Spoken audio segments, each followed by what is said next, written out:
Good morning. I pray that you're doing good today and you're having a wonderful day in the Lord. I'm Pastor Russell, and I'm so thankful that you take the time each day to read or to listen to these verses as I read them and then talk about them for a few minutes. And I pray today that they're inspiring you, encouraging you to continue to hold on just a little bit longer. I really truly believe Jesus is about to come back to earth and take us home with him. And what we've got to do along the way is to take his word, put it into us so that we may live the life that will bring him honor and glory and please him. And that's what I want to talk about today in Psalms chapter 119 and verse 11. I want you to listen to what it says. This is the New King James Version. I have hidden your word in my heart that I might not sin against you. What a verse. I have hidden your word in my heart that I might not sin against you. The verse expresses the act of memorizing, of reading it, of studying it, and treasuring it as a conscious choice, allowing it to serve as a spiritual safeguard to help us to prevent allowing sinful behavior to get into our life. That's what God's word is doing today. He said, if you take this word and you put it into yourself, your spirit, your being, into your mind, he says, it will guide you to righteous living.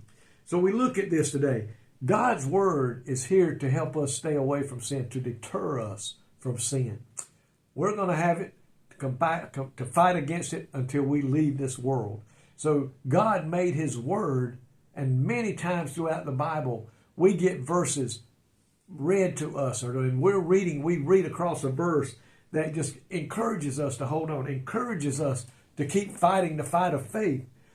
But these practices of taking God's word and putting it in our lives will not keep us from sinning. We also should take God's word to put in our lives and then make it a vital guide for everything we do.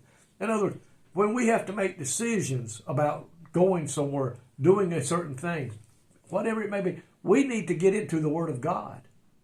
And we need to seek the Holy Spirit and say, should I do this? How should I go about this? The book right here has got everything we need to know to live a life that will please God, that will bring him honor and glory. And it's going to take time. Folks, we have to make the time to sit down and read this word from cover to cover. Not any part of it needs to be ignored. Everything in this book is for our good. And we need to realize too, this is what we're going to be judged by, not what man says. Man may sit down and write a lot of books on what they say or they believe the word of God says and means. And some of them are good and should be read. But my friend, this is what the word of God is. This is what God put in here. And this is what we will be judged by. So don't it make sense that we take the time to take his word and to digest it spiritually, digest it mentally, digest it physically, however way we can, we need to spend the time. The purpose of this spiritual practice of saying, I have hidden your word, is to have God's word readily available for guidance, for strength, particularly in times of temptation or in times of witnessing to somebody.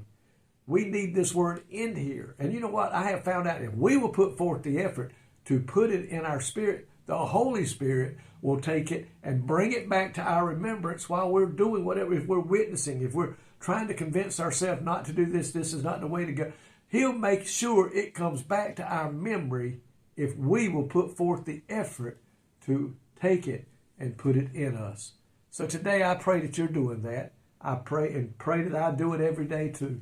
That we take God's word and we do exactly what that verse said. It says, thy word have I hidden in my heart that I may not sin against thee. Lord, thank you today for your precious word that you gave to us in our walk while here on earth. Help us to take it and do just what this verse says. Hide it in our heart, that when the time comes, it will be readily available to help us witness to somebody, to stand against the temptation of sin, and to help us please you in everything that we say and do. In Jesus' name I pray. Amen. May God richly bless you today is my prayer.